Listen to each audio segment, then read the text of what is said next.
গুলশানের চেয়ারপারসনের অফিসে আজ বিকেল ৫টায় অনুষ্ঠিত হয় বিএনপির লিয়াজো কমিটির প্রথম আনুষ্ঠানিক বৈঠক, যেখানে উপস্থিত ছিলেন গণফোরামের শীর্ষ নেতারা।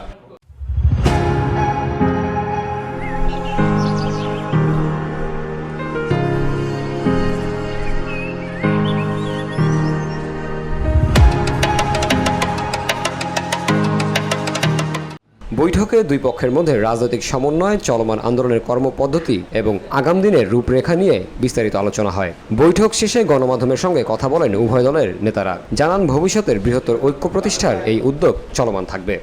আমাদের যুগপৎ আন্দোলনের যারা আমরা একসাথে আন্দোলন করেছি ফ্যাসিস্ট স্বৈরাচারের বিরুদ্ধে, এবং আমাদের যুগপৎভাবে ঐক্যবদ্ধভাবে আমরা একসাথে আন্দোলন করেছি রাস্তায়, আমরা সেই ধারা কিন্তু অব্যাহত রাখছি এবং এই ধারা অব্যাহত থাকবে। আমরা আগামী নির্বাচন, পরবর্তীতে সরকার গঠন সহ যে আমাদের আগামী দিনের গণতান্ত্রিক বাংলাদেশে গণতন্ত্রকে প্রাতিষ্ঠানিক রূপ দেব এবং আমাদের ৩১ দফা যে সংস্কার প্রস্তাব সেটা বাস্তবায়ন করব আমরা সবাই মিলে। দেশের জনগণ এবং ক্রিয়াশীল সকল রাজনৈতিক দলের মধ্যে একটি স্বস্তি ফিরে আসে, তারই ধারাবাহিকতায় আজকে আমাদের বৈঠক হয়েছে। আমরা বিএনপিকে এবং বিএনপির ভারপ্রাপ্ত চেয়ারম্যান জনাব তারেক রহমান এবং অন্যান্য সকল নেতৃবৃন্দের প্রতি আমরা কৃতজ্ঞতা জানিয়েছি যে এই ধরনের একটি উত্তরণের পথকে সহজ করে দেওয়ার জন্যে। এছাড়াও সন্ধ্যা ৬টা ৩০ লিয়াজো কমিটির দ্বিতীয় বৈঠক অনুষ্ঠিত হয় নতুন ধারা বাংলাদেশ এনডিএম নেতৃবৃন্দদের সাথে।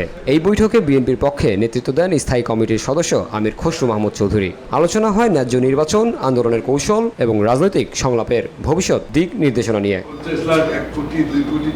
বৈঠক শেষে সংবাদ সম্মেলনে আমির খসরু বলেন, বৈঠকগুলো একটি বৃহত্তর রাজনৈতিক ঐক্যের পথে অগ্রগতির অংশ।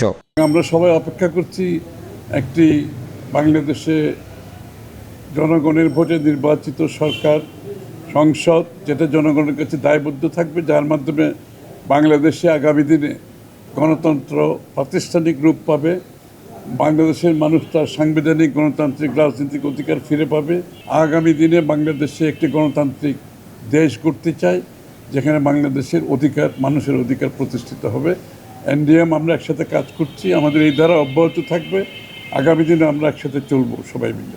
সে সময় এনডিএম এর চেয়ারম্যানও আশা প্রকাশ করেন, বর্তমান সংকট নিরসনে রাজনৈতিক দলগুলোর মধ্যে গঠনমূলক সংলাপ অব্যাহত থাকবে।